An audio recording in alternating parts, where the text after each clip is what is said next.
मुख्यमंत्री बनाया और आज मुख्यमंत्री बनने की जिम्मेदारी दी है।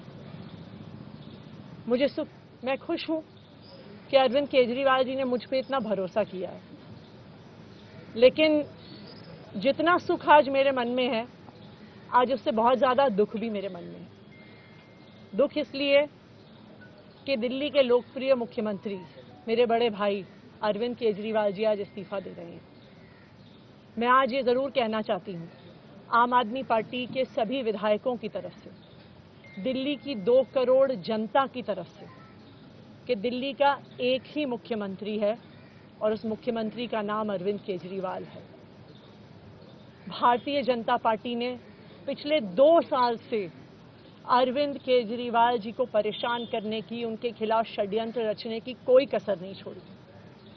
एक ऐसा आदमी जो अपनी IRS कमिश्नर की नौकरी ठुकरा सकता था, एक ऐसा आदमी जो एक नई पॉलिटिकल पार्टी से पहली बार चुनाव लड़के मुख्यमंत्री पद से इस्तीफा दे सकता था, ऐसे आदमी पर, ऐसे ईमानदार आदमी पर भारतीय जनता पार्टी ने भ्रष्टाचार के आरोप लगाए, झूठे केस किए, फर्जी केस किए, अपनी एजेंसीज ED को, CBI को उनके पीछे छोड़ दिया, उनको झूठे मुकदमे में 6 महीने तक जेल में रखा। आखिरकार सुप्रीम कोर्ट ने उन्हें जमानत दी, और सुप्रीम कोर्ट ने सिर्फ उनको जमानत नहीं दी, सुप्रीम कोर्ट ने केंद्र सरकार के मुंह पे तमाचा मारा, उनकी एजेंसीज के मुंह पे तमाचा मारा।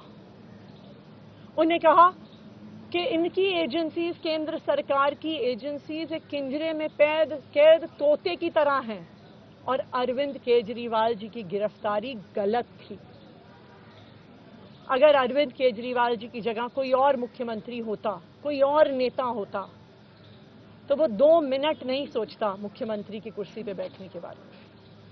लेकिन अरविंद केजरीवाल जी ने वो किया जो आज तक इस देश का इतिहास तो छोड़िए, शायद दुनिया के इतिहास में किसी नेता ने ना किया हो। उन्होंने कहा कि मेरे लिए सिर्फ सुप्रीम कोर्ट का फैसला काफी नहीं है, मैं जनता की अदालत में जाऊंगा। जब दिल्ली की जनता मुझे कहेगी कि हम तुम्हें मुख्यमंत्री के रूप में देखना चाहते हैं, जब दिल्ली की जनता कहेगी कि तुम ईमानदार हो, तब मैं मुख्यमंत्री की कुर्सी पे बैठूंगा।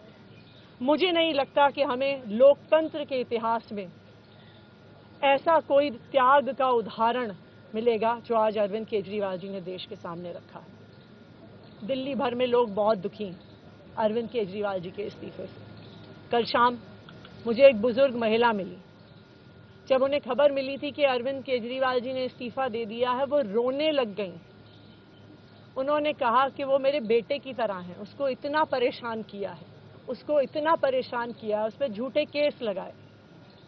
और उन बुजुर्ग महिला ने कहा कि मैं घर घर जाऊंगी, मैं घर घर जाके लोगों को कहूंगी कि मुझे अपने बेटे को ही मुख्यमंत्री बनाना है। और आपकी अब ये नई तैयारी नजर आ रही है और अब अगली मुख्यमंत्री आतिशी बनने वाली हैं, तो उनको लेकर के लगातार अब सुर्खियां तेज हो गई हैं राजनीतिक गलियारों में। अब देखने वाली बात होगी हालांकि किस प्रकार से वो सियासतों को संभालती नजर आती हैं। खबरों में आगे बढ़ते हैं। मुख्यमंत्री